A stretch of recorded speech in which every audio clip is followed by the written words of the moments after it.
Convidamos-vos para nos juntarem a nós nesta mesa redonda. Temos, para o tema de construção, temos três das empresas de referência em Coimbra. Temos em representação da empresa J. Paiva, convido o senhor Igor Castro, está presente, pode juntar-se à nossa mesa não tão redonda, mas em representação da empresa Comocel, convido a senhora Teresa Pedrosa. Em representação da empresa J. Rosa, convido a senhora Maria Isabel e o senhor Carlos Rosa. E para moderar esta mesa, chamo o consultor imobiliário da Remax Best Selection, Daniel Escaró. Vamos começar então. Nós, consultores imobiliários, temos sentido uma forte diminuição da procura, quer no mercado nacional, quer no internacional, nos últimos meses. Como é que vocês estão a sentir o mercado? Vamos começar aqui. Eu não estou a sentir nada. Porque, por causa deste senhor que acabou de sair, neste momento não tem casas para vender. Aquilo que tem construído tem tudo vendido. Ok. Sinto que as pessoas estão preocupadas por causa dos números, mas eu aí ponho um bocadinho a culpa na comunicação social, que são alarmistas. Mas as pessoas, quer dizer, não compram casas com medo da prestação que vão pagar, mas pelo preço que eu vejo nas vendas neste momento, quer dizer, se não têm dinheiro para pagar uma prestação de uma casa, hoje em dia um T2 em Coimbra já os vejo para arrendar por valor de 800 euros. Mais. E mais. Portanto, as pessoas, se não têm dinheiro para pagar uma prestação, também, não é? O preço das casas aumentou, mas isso a culpa não é dos empreiteiros. Os construtores são os malfeitores, ganham muito dinheiro, só pensam no lucro, mas esquecem-se dos impostos que nós pagamos. Só 23% do valor da casa é o IVA, né? Entre outros, pois os IMIs, os IMTs, os AIMIs, os impostos de selo, essas coisas todas, as taxas urbanísticas, e depois o tempo que estamos à espera da aprovação de projetos. Nós compramos um terreno a pensar que podemos construir no máximo daqui a 1 ano ou 2, e às vezes 5 e 6, e tal o investimento, tudo isso são custos.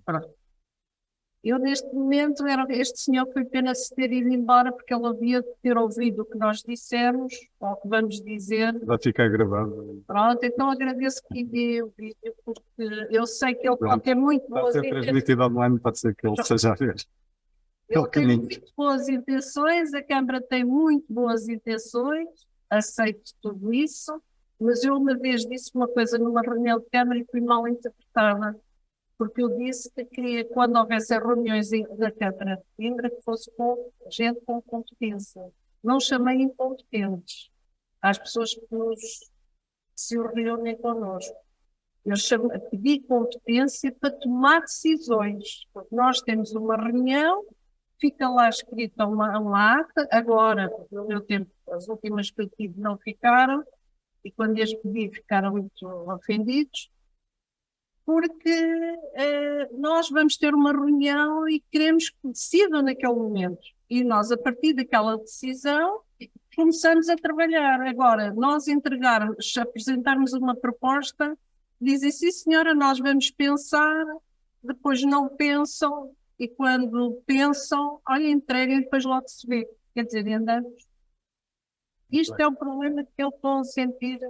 Mas a venda de casas, talvez as pessoas tenham muitas casas para vender, só melhor como se estão a sentir. Eu neste momento... Não tem para vender. E vocês nos No nosso caso também os projetos não está tudo vendendo. Alguns projetos, algumas vendas também já podemos postular e enviar para outros projetos, pelo facto de também estarmos muito tempo à espera dos deferimentos mesmos, portanto, estamos à espera, as pessoas que compram uma casa precisam, temos que dar tempo, não é? Portanto, temos que já anular alguns contratos, tentar finalizar esses mesmos contratos com outras obras que devem iniciar agora. Obviamente, as coisas demoram, vão ter que aprovar, pronto. Temos para o fundo alguma faturação, temos. e os preços também estão a aumentar, mas também é devido também à falta de recursos humanos. E, Muito bem. Diga. Não ficámos procura derivar também aos preços dos apartamentos. E nós, há 3 anos atrás, tínhamos vendido um apartamento por 325 mil euros, 33, neste momento custa 450 mil, o que é muito. Porquê? Porque a Câmara demora, a gente compra os terrenos, vamos aprovar, não é isto, é aquilo. Pronto, e isso faz disparar os preços. Isso eu também, assim, não é qualquer pessoa que compra um tem por 450 mil euros. Tem que Sim, ganhar mas menos eu dinheiro. acredito. Está aqui a ver. Ou tem os pais para ajudar, Para uma entrada e depois a prestação. se é suave, senão não tem hipótese. Os bancos também podem começar a levar um bocadinho menos de juros e pagar mais juros aos depósitos a prazo. Dizer que as empresas, enquanto estão à espera de construir o que temos nos bancos, não pagam. Isto é para aqueles senhores que estão ali sentados. Diga. Olá, JP, assim, olá, bom dia. Obrigado pelo convite.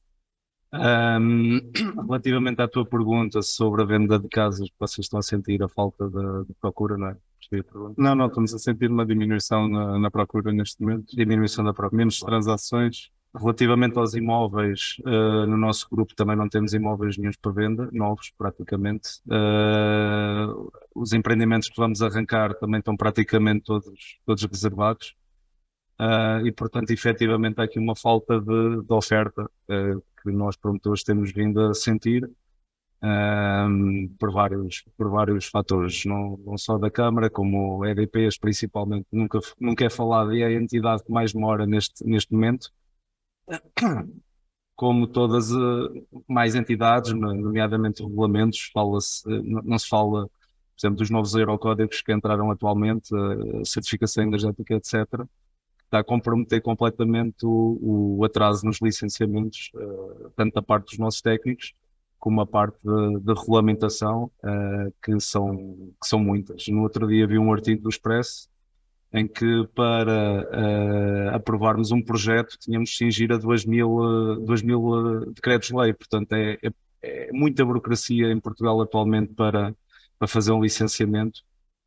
E portanto, enquanto andarmos aqui, isto vai ser complicado, e portanto, automaticamente o produto vai baixar. Muito bem.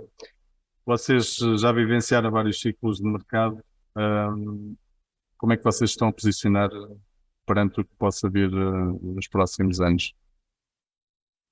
Por exemplo, em relação àquilo que o engenheiro Eduardo disse, as exigências que hoje nos são feitas a nível de certificações, de qualidade de construção, das energias sustentáveis, a construção nunca vai ser mais barata, vai ser sempre a ser mais cara. A falta de mão de obra, tudo isso, eu vejo isto com alguma apreensão, porque nós vivemos num país que depois está tudo muito bem e daqui a meio ano já não está nada bem. Foi o caso da crise de 2009, não é? Estava tudo maravilhoso, Sócrates dizia-nos que estava tudo bem e de mês para o outro estávamos quase na bancarrota.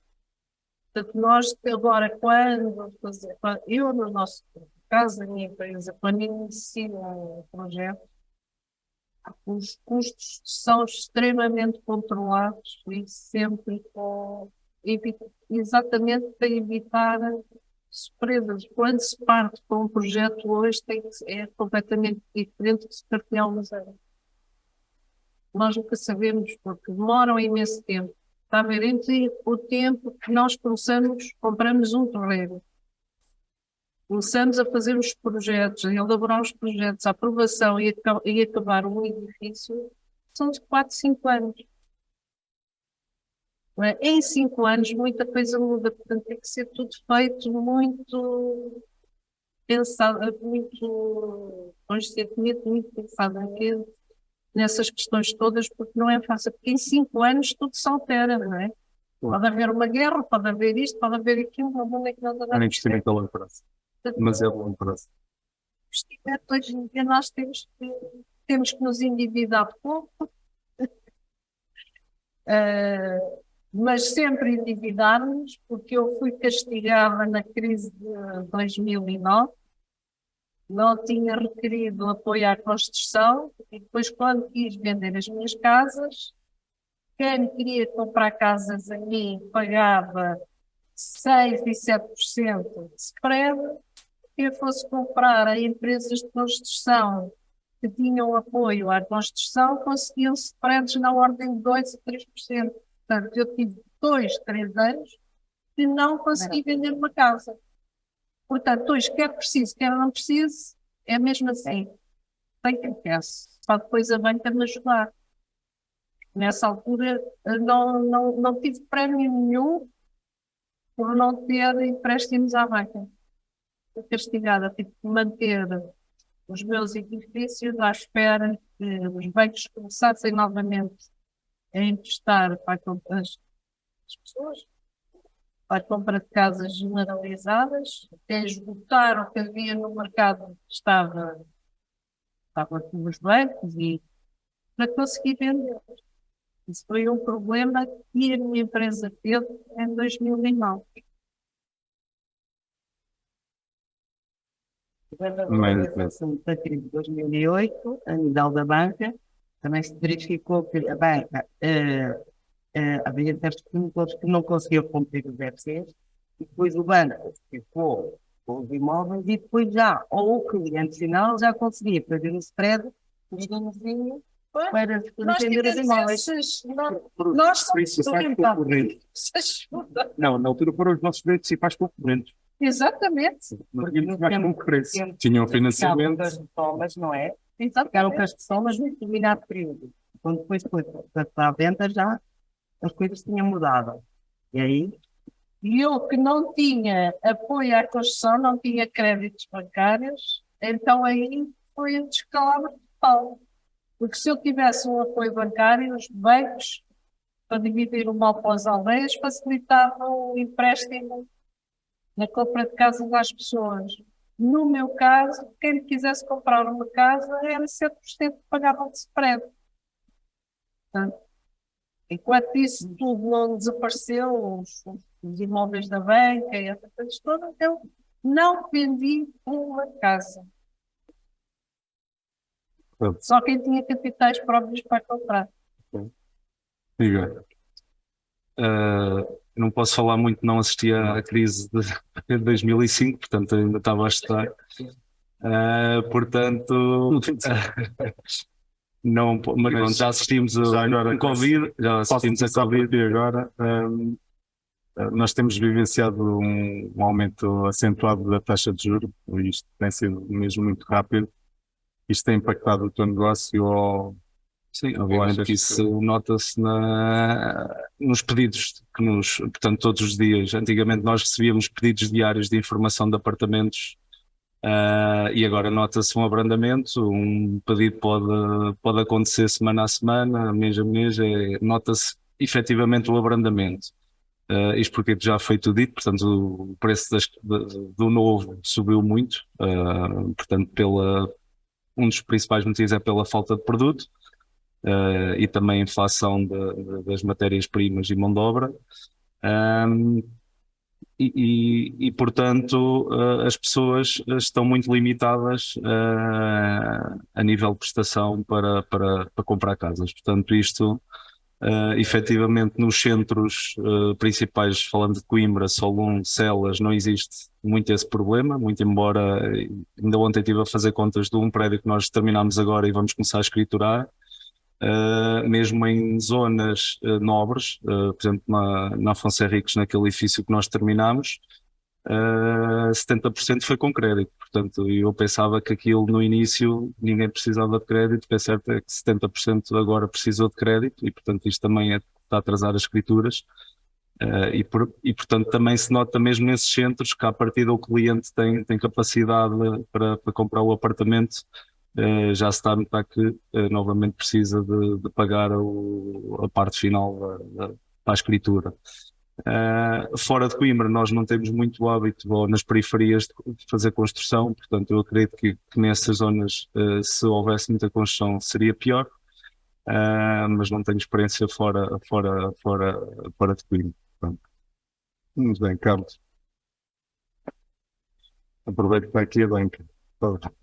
Sim, procura cada vez há alimentos, as coisas estão a aumentar, não é assim, a única coisa que nos desceu neste momento ainda foi o ferro, tudo está a aumentar, nada desceu, ao contrário, vieram à televisão que há de dizer que as coisas já estavam a baixar, é mentira, nada desceu, a única coisa para já foi o ferro. Mas é aquilo que depois também tem tendência, os 10 também sobe, os 10 depois sobe. Quando a Ucrânia estiver em paz, então, o ferro vai seguir para construir o Não, país. faz tipo de dias pequenos, até temos de procurar. Temos procura, mas são pessoas que querem comprar para alugar. 34 já. Agora, para os outros vai começar a ser difícil e não sei se muita gente vai chegar à altura da escritura e se não vai desistir. Os dias também é que estão a ficar. Sim, a taxa de esforço aumentou drasticamente. Aumentar mais. Chegando ao dia da escritura, não sei se eles têm hipótese de cumprir. Mas isso vai ser o que ainda. Como é que vão reagir a isso? Eu no setor privado Eu até hoje nunca fiquei com o dinheiro de cima do banco, ninguém, nem quero. Muito bem. também não fico. Podemos Se descansar. alguma coisa a acontecer, também não fico. Mas, por exemplo, Mas vai ser no caso difícil. de São Jerónimo, a maior parte das pessoas Não espera. só um Tipo, apartamento. E pá, na ordem dos 600 e tal mil, recorreram quase todos a crédito. Tem um valor de Uma casa para vender, às vezes. sim, mas mesmo a outra também dá dinheiro. Tem que liquidar o. Não, não é só um caso em que foi pago, dois casos em que pagaram a herança, outros que são estrangeiros. Agora o problema dos estrangeiros, com o problema dos vídeos de bolo, também é natural que estejam ali e Sou um contra. Toda a gente veio para cá com dinheiro para isto, é para lavar de dinheiro. eu, por exemplo, vendi um apartamento a uma família de brasileiros, não é para lavagem de dinheiro, não é? Mas- Não, o Estado é que pensa que é lavagem de dinheiro. Toda a gente veio para cá que nós ainda temos que pagar, esses podem entrar todos, à vontade. E foi um pouco os vistos de bolo, com todas as coisas más possa ter, que salvou, pelo menos em Lisboa, o setor da construção. Sim, sim, sim. Mas pronto, agora é tudo mal. Algumas pessoas pensam que só vêm maus para cá. Eles quando querem lavar os dinheiro, Eles querem catar e as sociedades nem querem que eles saibam o que são. as lavagens de dinheiro não é 500 mil euros que lavam o dinheiro. Estamos com pouca oferta de imóveis. O que é que acham que era necessário para haver mais oferta da vossa parte, construtores? Olha, eu gosto, este senhor Mas eu fez tenho a mesma embora. técnica. Não? Aprovação rápida dos processos. Agora foi argumentado que foi criado um manual de boas práticas ali no engenharia, agora não sei se já viu. Eu tenho, por exemplo, a Quinta de São Jerónimo, quando foi aprovado o loteamento da Quinta, foi aprovado em 97. Então foi um processo que andou anos na Câmara de Coimbra, porque teve não sei, estudos e não sei o quê, vários estudos, o impacto visual, o impacto arquitetónico da zona. O PDM foi aprovado em 94. A partir do momento que o PDM foi aprovado, o alvará foi aprovado, foi emitido em 97. Demorou 3 anos. Se fosse hoje, aquele loteamento nem era aprovado. Nem nas condições que nós conseguimos aprovar aquilo e com nós criarmos no loteamento, não sei só eu, houve mais empresas envolvidas para aquilo ser hoje o que é. Nós entregámos um jardim à Câmara de Coimbra. Daquilo custou-nos muito dinheiro.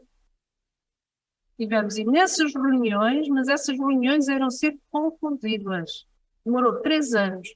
O outro loteamento que nós fizemos na mesma data, aliás, ali da Salão e tudo, das Aldeira, foi quase tudo na mesma época. Foi a Quinta do Pontão, que é do outro lado oposto à Quinta da Maia, também foi aprovada em 2 ou 3 anos. Eu, neste momento, pedi uma alteração ao alvará do loteamento da Quinta de São Jerónimo para 2 lotes. Normalmente a área de construção é para juntar 2 lotes e transformar restauração em habitação. Pedi em fevereiro de 2021 Em julho pediram-nos elementos, estamos em junho de 2023, já houve consulta pública, eu não sei nada do processo. E eu agora, por causa do outro processo que tenho na Câmara de Coimbra, ouço todas as reuniões de Câmara. E ouvi dizer que não haviam processos anteriores a 2022, estava tudo arrumadinho. Aquele é 2021. Portanto, isto é um exemplo. O preço dos terrenos está a subir. Toda a gente que tenha hoje em dia um terreno com projeto aprovado pede uma verdadeira fortuna, porque as pessoas não têm obras. Eu, neste momento, tenho máquinas, tenho pessoal a que estou a pagar e não tenho trabalho. Portanto, é um investimento que está ali, que está parado, está-se a degradar e está-nos a custar dinheiro, não é? Ninguém quer saber. E eu pergunto, que eu tive uma proposta de um terreno ali ao pé do José Falcão, 9 T1s, 450 metros quadrados de construção, mais caro, por 950 mil euros. Licença a pagamento. E ainda cá temos tido outra assim. Portanto, isto ninguém, eu não posso construir aqui. Porque atendendo à situação em que o país está, a inflação, à dificuldade na obtenção de crédito, tudo isso no valor das taxas, eu não posso ir comprar um terreno em que eu, por um T1, já tenho o terreno em mais de 100 mil euros. O que eu acho um dos problemas, essencialmente, para mim, neste momento, para a minha empresa, é a aprovação de projetos já tem. Maria, Depois há o problema da E-Redes, de tudo, dos projetos, tudo isso. É tudo a juntar. Eu, por exemplo, tenho que estar à espera da licença de construção para pedir a baixada para a obra. A baixada para uma obra, ali o engenheiro Igor se calhar tem, demora 2, 3 meses. Se for só isso, eu tive um prédio, tive 2 anos com um gerador a trabalhar, gastar gasóleo, Depois não acredito. E é o que me vai acontecer. gerador a gastar gasóleo durante o Quando nós antigamente, isto para os chineses, não é? Compraram EDP ou E-Redes, foi descalado. Nós antigamente chegávamos ali ao Alto de São João, eu já estou há 30 e tal anos no setor da construção, e resolvíamos as coisas em 2 ou 3 dias. Neste momento são meses. Portanto, nós estamos à espera de uma licença, depois de termos a licença temos que ir tratar dessas coisas, e essas coisas depois demoram tempo. Assim depois, como também, não é a aprovação de só de projetos, é as licenças, as autorizações de utilização. Eu pedi uma de São Jerónimo no dia 16 de agosto e no dia 20 de outubro a Câmara entendeu que não estava no lance de renta que eu tinha posto no meu prédio. E eu tive a sorte porque a licença a licença de construção não tinha expirado. Se tivesse acabado, tinha que pedir uma nova licença de construção para resolver aquele problema. Portanto, são todos estes problemas que hoje em dia até as pessoas pensam se vale a pena construir e se vale a pena, com as margens que nós temos, apesar das pessoas acharem que temos muitos lucros, mas 30% a 40% do valor da construção são impostos. O IVA que nós pagamos, nós nunca vamos reaver. é uma quarta parte. Nós não vamos reaver esse valor do IVA. Aquilo é o valor que as pessoas pagam quando compram a casa. É porque nós estamos a vender um produto final, depois temos todos os outros impostos, taxas e certinhas. Estava a ter tipo a venda da construção com um terreno. Aliás, ainda paga milhares. exato, era isso que eu ia dizer. Nós pagamos, se tivermos terrenos no valor superior a 1 milhão de euros, pagamos o AIMI. O AIMI foi criado para taxar as pessoas ricas, que não muitos bens. Na esfera pessoal pode ser sentido. Agora numa empresa. Agora, eu compro terrenos para reinvestir, não compro terrenos Em matéria-prima, porque sou rica, não é? É matéria-prima. E nós somos taxados pelo AIMI. Portanto, quando o Passos Coelho criou essa lei, ainda consegui esquivar-me, contestei, e havia, pronto, já havia decisões em que os construtores não pagavam porque aquilo estavam prédios, não estavam terrenos. E aí eu consegui não pagar. Mas quando depois eles acordaram para a vida e juntaram os terrenos. Imposto de selo, exatamente, que eu fiquei muito surpreendida do imposto de selo, que acho que era 1%. Sobre 1 milhão de euros. Não é sinal de riqueza de uma empresa. Sim. Igor, a tua pergunta era Pois já. o que é necessário para vocês passarem a ter mais oferta? Mais oferta. Portanto, eu acho que isto temos que partir as coisas aqui em quatro partes. Portanto, a primeira parte é sem dúvida também da nossa parte, nomeadamente os projetistas que nós contratamos.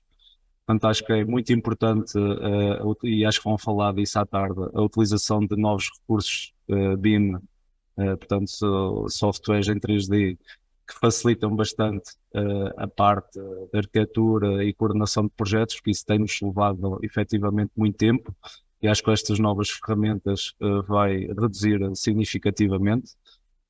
Os gabinetes que nós estamos a trabalhar, a grande parte deles já utilizam efetivamente, está-se a começar a reduzir 1 mês, 2 meses, que já é importante, mas julgo que cá tarde vão falar sobre isso.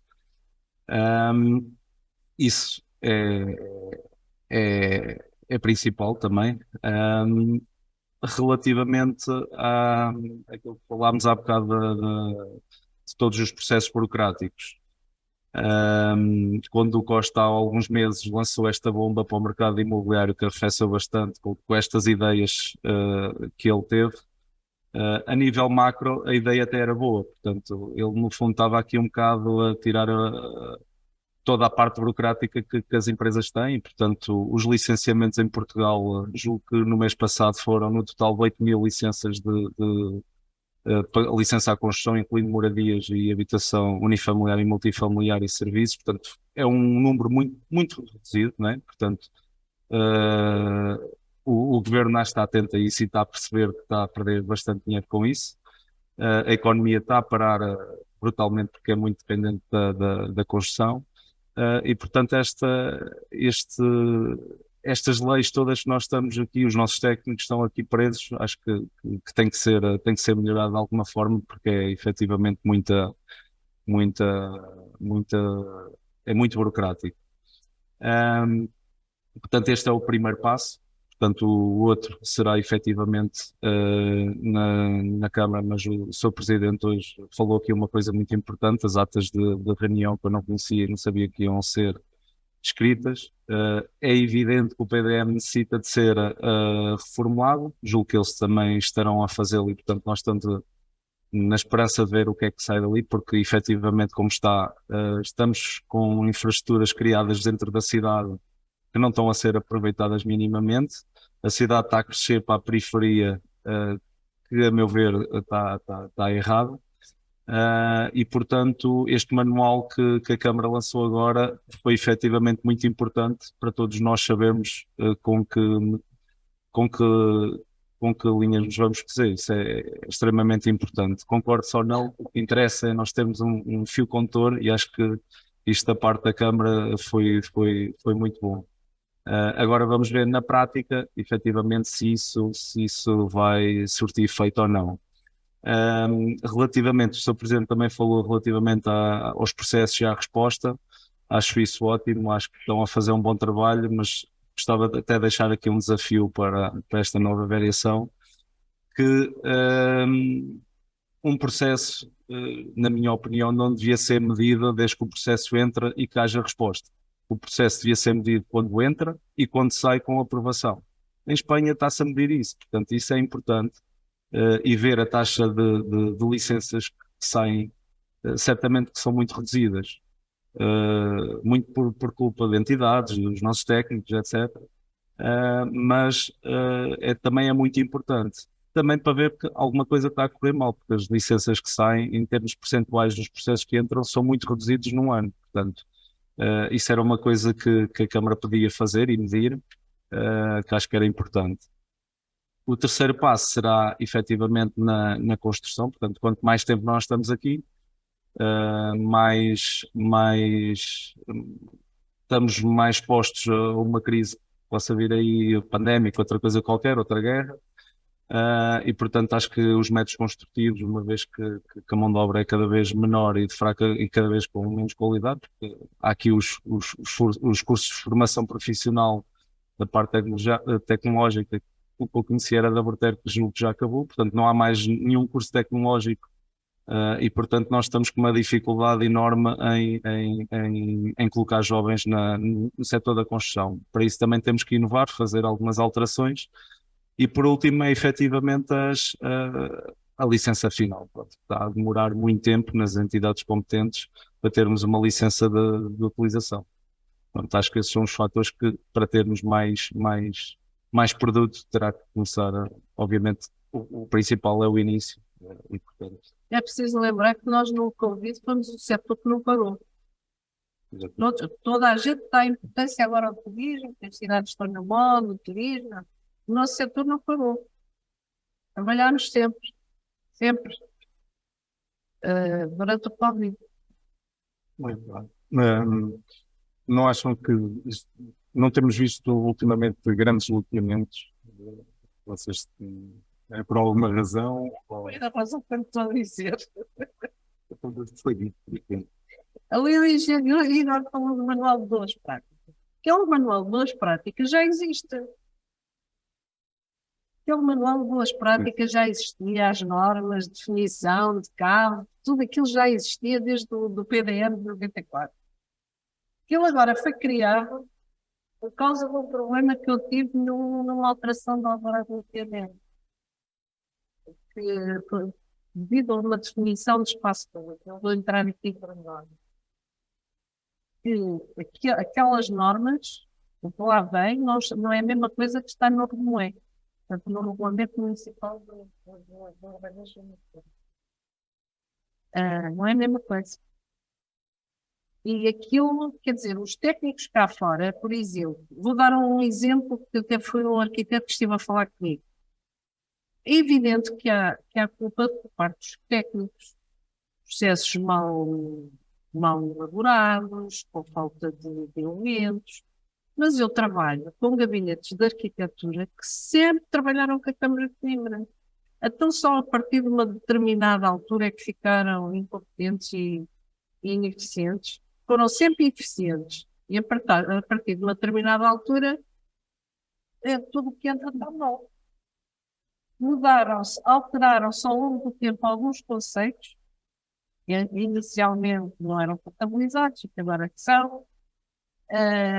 Eu, em processos que tenho processos que estava tudo bem, fui à consulta pública, as pessoas levantaram problemas, os técnicos que disseram que estava bem, já estão a dizer que está mal. Não é? Portanto, tudo isto, e os loteamentos ainda pior, porque hoje em dia as câmaras ligam muito à população em geral de Coimbra diz. Está a ver? Estou a dizer de Coimbra ou de outras cidades. O que as pessoas pensam. Está a ver? Se houver uma pessoa dizer, eu acho mal. Eu acho que todas as pessoas têm direitos. Também há deveres. Nós, por exemplo, em São Jerónimo, o nosso processo teve em tribunal 20 e tal anos. Nós, a Câmara, os condutores da Quinta e a Câmara Municipal de Coimbra, foi posta em tribunal pelos moradores da Rua Gil Vicente. Não concordavam com aquele loteamento. Tiravam-nos nas vistas, deixaram de ter privacidade, aquelas coisas. À data, quem era o presidente da Câmara era o Sr. Manuel Machado. Teve uma reunião connosco e com os moradores da Gil Vicente. E na altura ele disse, meus caros senhores, os senhores não querem um loteamento, comprem os lotes a estes senhores. Continuam a ter vistas e continuam a ter privacidade. E virou-se para nós, construam. Ele andou em tribunal 20 anos, eles não corriam, e porque estávamos a construir em zona verde, e porque não sei o quê. E o loteamento faz parte do PDM, para o livrinho foi feito na altura do PDM, está lá o loteamento aqui da São Jerónimo. Foi o que eu lhe disse. Se fosse hoje, aquele loteamento nunca era feito. Toda a gente, aquela rua, ia reclamar que não concordava com isto, não concordava com aquilo, e porque era assim, porque era assado. Portanto, hoje em dia ligam muito ao barulho exterior. E eu acho que está a ver, eu não me lembro, tirando a Quinta da Portela, assim, o loteamento de Coimbra, foi o casal Rei, Quinta da Portela, São Jerónimo, agora a Quinta da Maia já é um loteamento de 2009. Portanto, não vejo, e vai ser difícil. Eu acho que é muito difícil. Eu acho que estão agora projetado. Penso que é vosso, não é? Nós temos atualmente 3 terrenos que vamos fazer loteamentos. Comprámos os terrenos há 2 anos, há 3, e portanto estamos com algumas dificuldades em aprovar o que é que seja. Nunca quisemos terrenos de loteamento porque sabemos a burocracia e portanto Achas que isso só que estamos neste momento, é tal, nós temos uma empresa com muitas pessoas, portanto nós temos perto de 80 funcionários diretos e 200 indiretos, portanto nós empregamos perto de 200 a 300 pessoas e portanto isto aqui em Coimbra está a tornar-se complicado e portanto nós tivemos que nos virar para os loteamentos, que era uma coisa que não queríamos porque sabíamos as dificuldades que íamos ter. Mas está a ser bastante difícil aprovar o que quer que seja. Mas achas que se não avançarem para loteamentos nesta fase daqui a 5, 10, 15 anos, não vai haver mais terrenos para construir? E é preciso não esquecer uma coisa. Ninguém tiver essa coragem, Que não é? pode acontecer com os vossos. Todos os loteamentos onde eu estive, onde pronto, nós estivemos envolvidos em Coimbra, todos eles fomos obrigados a incluir vias estruturantes, ou seja, arruamentos que ligassem determinadas zonas de Coimbra. Por exemplo, São Jerónimo liga a zona dos Olivais, cá abaixo a São Luís. E a Quinta do Pontão vai ligar a Santo Sebastião, dos Olivais, cá embaixo à cooperativa. Portanto, a Câmara, quando aproveita os loteamentos dos privados, foi incluir vias estruturantes. Foi o caso de Balneão, que também não é fácil, porque depois as taxas de loteamento são astronómicas. O que nos pedem e as garantias bancárias. durante 5 anos. Exatamente. E nós já fizemos um prédio ali no final de Marrocos, que temos que fazer um acesso que não é neutral. Ou então pagávamos taxas de 107 mil euros à Câmara. Não fizemos acesso, pagávamos as taxas até hoje. Não fizeram nada feito. Os moradores já indagaram a Câmara, deram e-mails. Todos os loteamentos 107 mil euros pagados. ao aprovarem o loteamento, até com alguma brevidade, é sempre bom, até para a Câmara, porque vai criar melhores acessos feitos por privados, para o nosso caso. Apesar, por exemplo, dos moradores da Gil Vicente dizerem que nós queríamos trazer movimentação de carros e para aquela zona, que era uma zona sossegada. O que é certo é que eles agora utilizam a rua, as nossas ruas para saírem da Gil Vicente. Portanto, é sempre bom a Câmara tentar aprovar esses loteamentos, porque para o município em si é bom, porque, por exemplo, ali o caso da Sol, quantidade de dinheiro da Portela, as vias que foram criadas, porque há um investimento feito por particulares que vai beneficiar a cidade. Mas pronto, lá está, é muita burocracia, porque depois tem que se pedir pareceres a todos e mais alguém, e depois demoram imensa resposta dos pareceres. Penso que isso é um problema que vocês deverão ter, não é? Os loteamentos. Muito bem. Vocês têm muita falta de mão de obra. Já pensaram em incorporar novas tecnologias, impressão 3D, pré-fabricados pesados nas vossas construções, ou isso ainda é uma situação que ainda está distante? Nós provavelmente fomos da primeira empresa de construção que há 4 anos adquirimos uma impressora 3D de grande formato. Correu pessimamente mal, portanto, não é Estava no tecnologia início para já, tecnologia. Não é tecnologia, as novas impressoras que se fala aí relativamente àquela que espalha massa e tal, não cumpre os regulamentos atuais, porque nós temos cisma em Portugal, portanto isso não é nenhuma solução. Efetivamente, a minha visão é que efetivamente elas vão trazer muitas melhorias, mas apenas revestimentos, fachada, algo do género, alguns elementos tridimensionais. Mas foi há 4 anos que investimos bastante nessa área de negócio. Foi toda por terra, porque efetivamente as máquinas estão muito atrasadas e o custo que ainda é inerente, nomeadamente programação, etc., é muito oneroso. Portanto, nós abandonámos essa solução. Contudo, nós estamos agora a apostar em pré-fabricação de alguns componentes de habitação. Portanto, estamos a fazer os pavilhões em Antanhol com um investimento perto de 2 milhões de euros e, portanto, estamos a investir forte porque, efetivamente, a mão de obra não conseguimos fixar jovens e, portanto, em vez de chamar pedreiro, vamos ter que chamar técnicos industriais ou algo do género para trazer os jovens, porque senão assim não vamos conseguir. Aí temos que dar boas condições em fábrica e, portanto, é isso que andamos agora a apostar. Para ver se não se perde qualidade e, portanto, e também reduzir o tempo de construção, que tem sido terrível do ponto de vista de fornecimento de materiais, etc. Portanto, estamos a apostar num centro de logística que nos permita fazer aquisição antecipada dos materiais e para dar resposta aos prazos que nos temos cumprido. E vocês nos já pensaram? Ou... Já ainda não. Ainda não temos, não.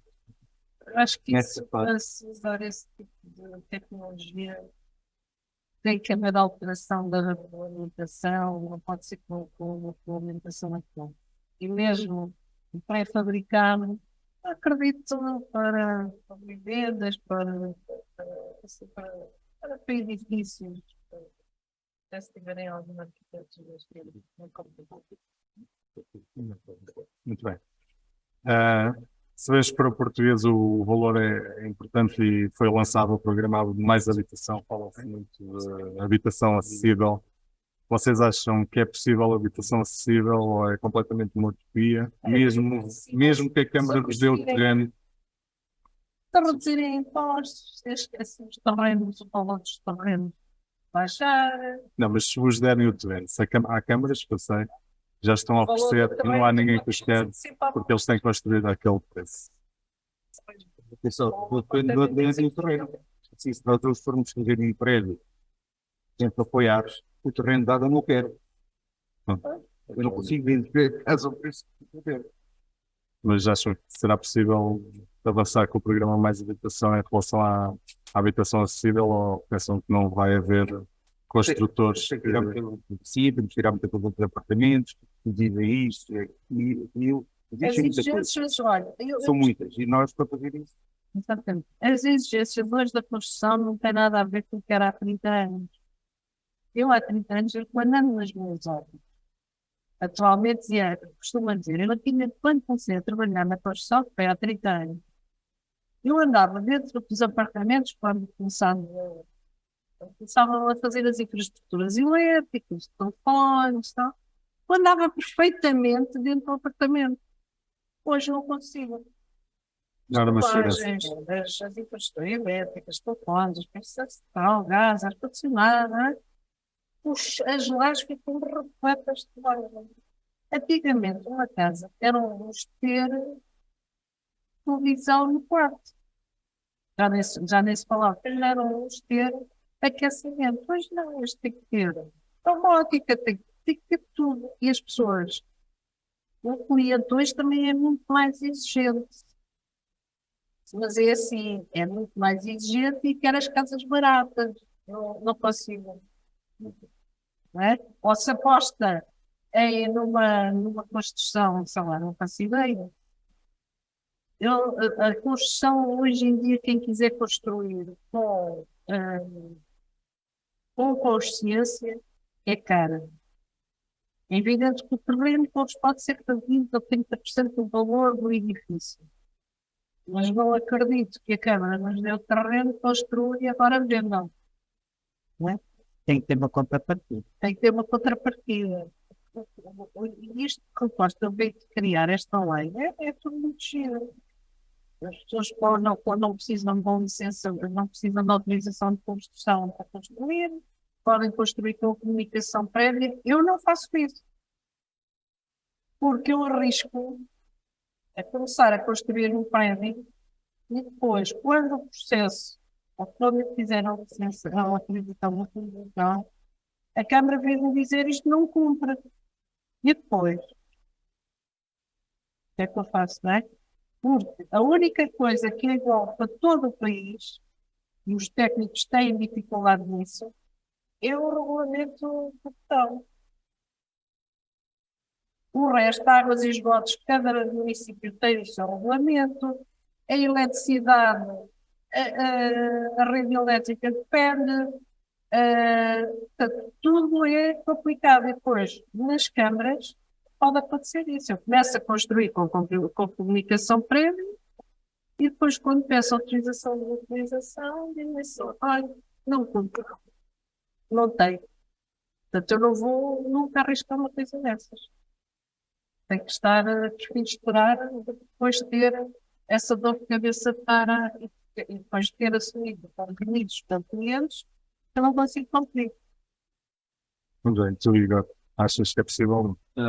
Quer dizer, a habitação, como é que ele chama? Habitação baixo Valor acessível. valor acessível. Pronto. Eu ainda não vi a regulamentação, não sei o que é que podemos fazer ou não fazer, portanto, eu acho que tem a ver com a regulamentação e a obrigatoriedade de cumprir ou não, porque eu acho que para os PRRs grande parte não vai ser cumprida, é impossível para o valor disponível. Portanto, isso também depende um bocado da obrigatoriedade.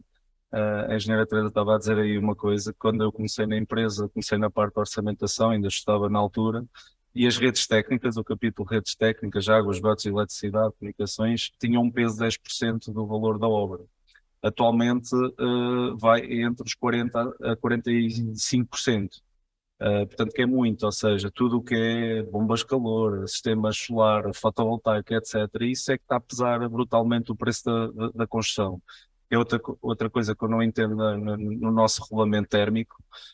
Se eu fizer uma casa passiva com aumento de espessuras brutais de isolamento, eu praticamente não tenho grande necessidade, e, portanto, mas mesmo assim sou obrigado a pôr bombas de calor, e portanto também não se entende muito bem esta regulamentação e estes custos acrescidos.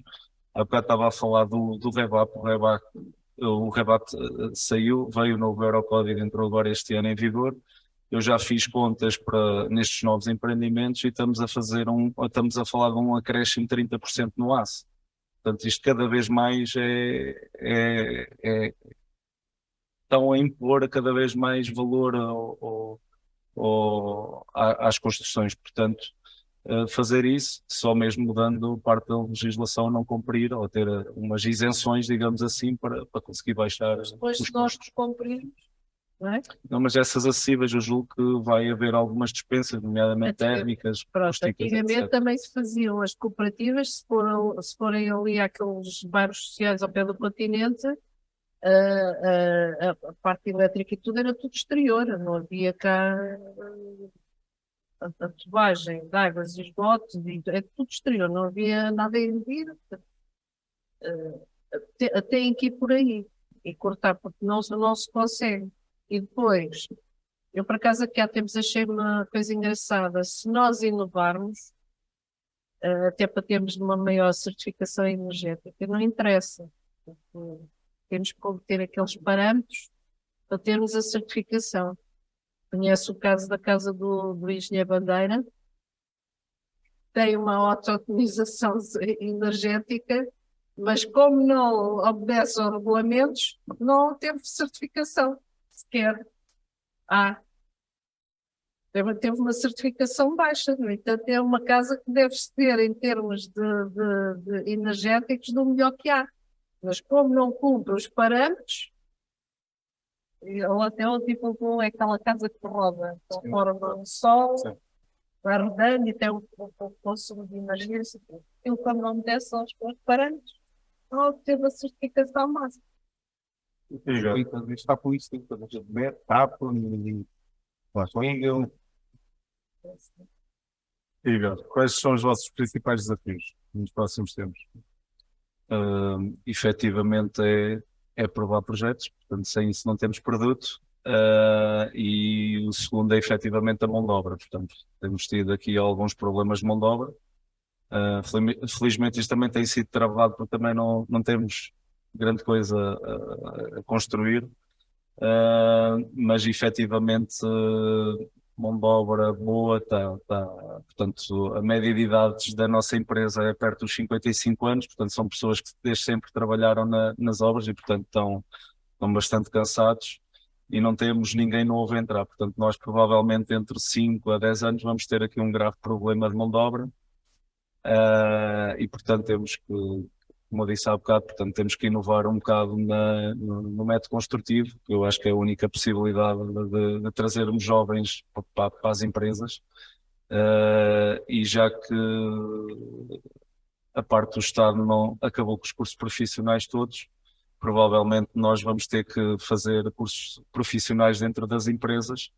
É a única forma. Portanto, eu julgo que este vai ser o nosso maior desafio nos próximos anos, portanto, julgo que dentro de 5 anos vamos ter graves problemas de mão de obra. E vocês na J Rosa?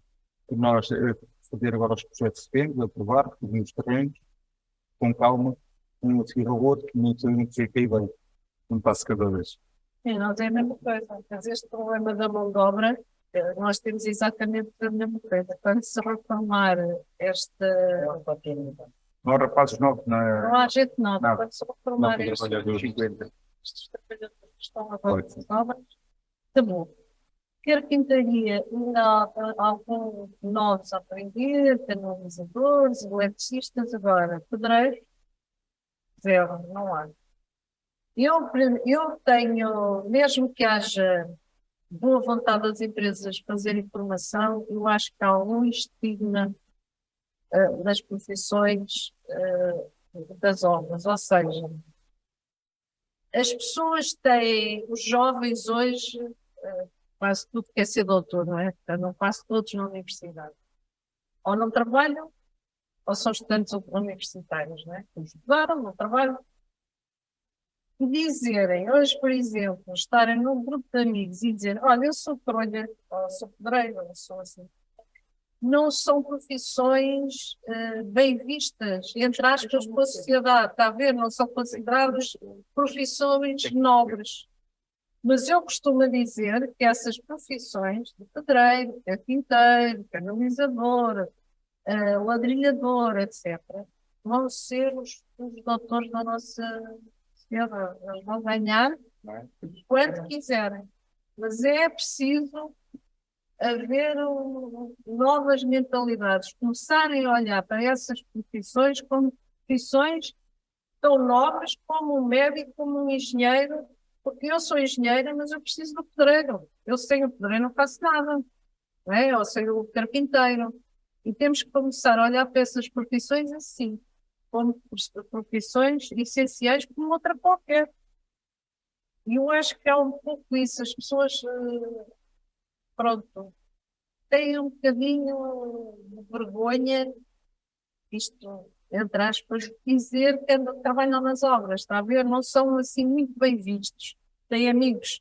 Olha, vá para mim, por exemplo, está um grupo de amigos, andam na universidade ou outra, apesar que os jovens hoje, se quiserem, podem ir para as obras com o 12º ano e terem um nível intelectual tão elevado como um médico, não é por ser trabalhar nas obras, são menos válidos que outros, não é? Mas não gostam. A minha filha pode contar uma situação da escola. Como é que foi? Há que há uns anos atrás, ela no colégio, numa viagem a Londres, foi a um curso e fiz curso e conhecer a cidade. Então, quando a minha filha se inscreveu, houve alguém lá na turma que disse: a filha do Trolha também vai para Londres.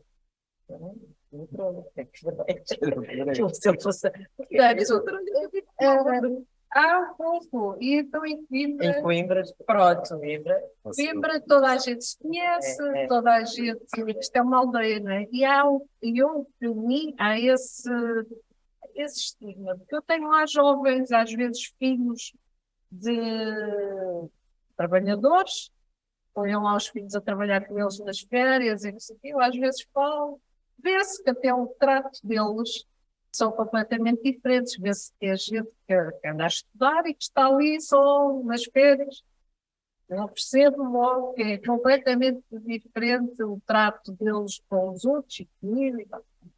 Só que eles e adoram, não é? Ao frio, à chuva e ao sol. Mas a nossa empresa formou muita gente. Eu ainda hoje tenho pessoas a trabalhar comigo que foram formadas pelo meu pai, mas eram, pronto, antigamente não havia aquela coisa, os meninos têm que, até aos 18 anos, têm que andar na escola. Começavam aos 14. E eu costumo dizer, aos 14 deixam de estudar e depois dos 14 aos 18 não fazem nada, e depois aos 18 também já não lhes apetece fazer mais nada. Pois os rendimentos, há isto, há aqueles apoios, não são incentivados a terem uma profissão. Então, eu acho que isso vai ser difícil conseguir convencer os jovens a trabalhar as obras. E antigamente era muito mais duro. Quando comecei há 30 anos, os caminhões de tijolo eram descarregados à mão. Não havia nada em paletes. Hoje, os funcionários não levam nada às costas para os apartamentos. Põe a ferramenta na sua plataforma e vai com a grua para o piso. Portanto, já não é tão duro como era. E eu concordo que seja assim. Agora, a chuva, o sol e o vento, apanham eles e apanham eu que eu ando nas obras.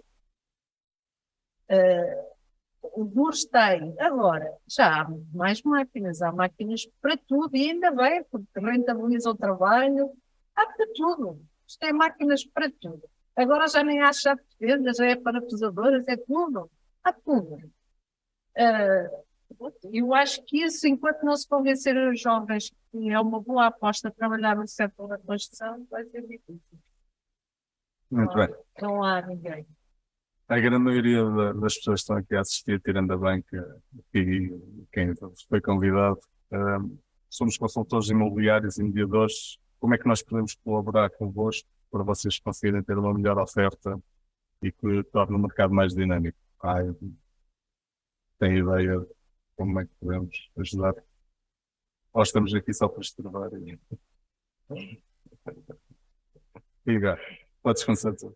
Não, quer dizer, os problemas que analisámos aqui estão a montando, portanto, vocês aparecem muito depois dos fim. processos, portanto, não sei o que é que possam ajudar. Só querem as no final? É Mas uma achas- coisa legal, não é? Nós conhecendo o mercado, por exemplo, nós sabemos o que é que os clientes procuram.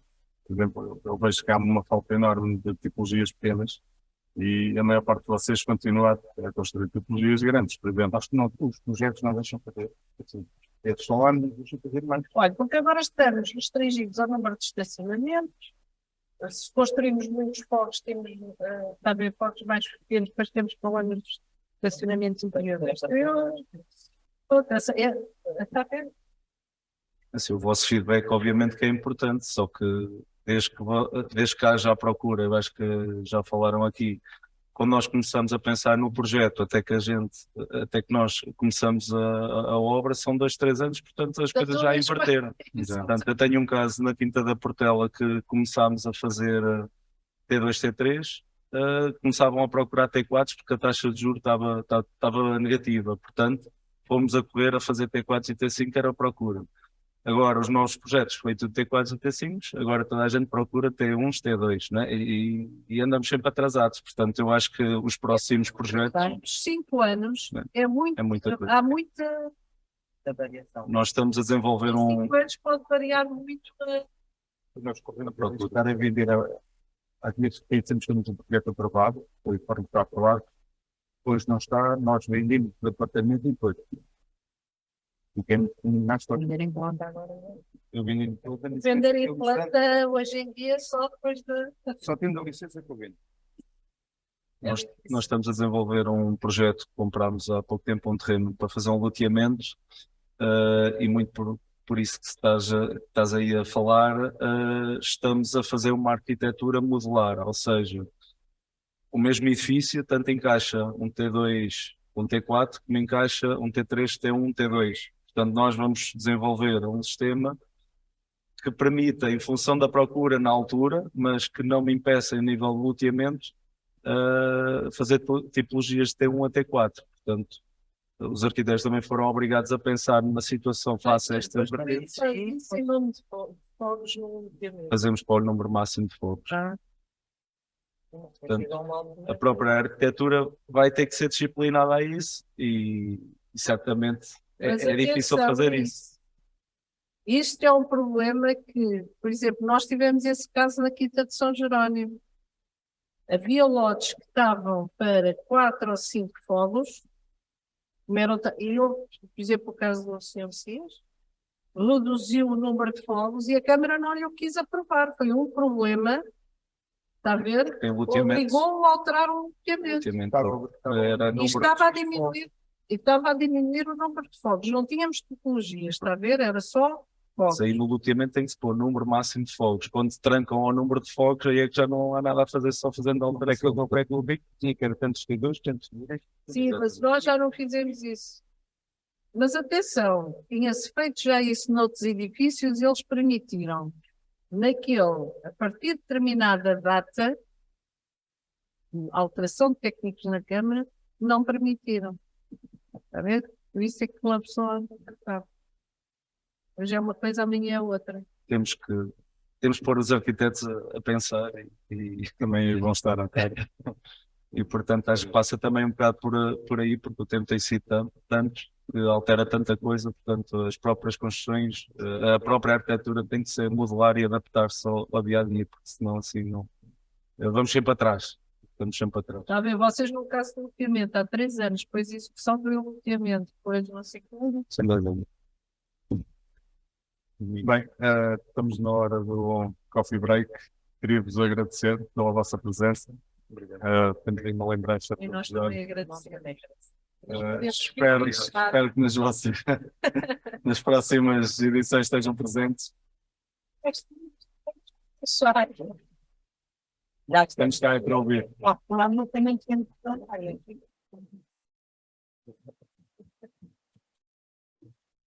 Vamos então ao coffee break. Está preparado lá fora.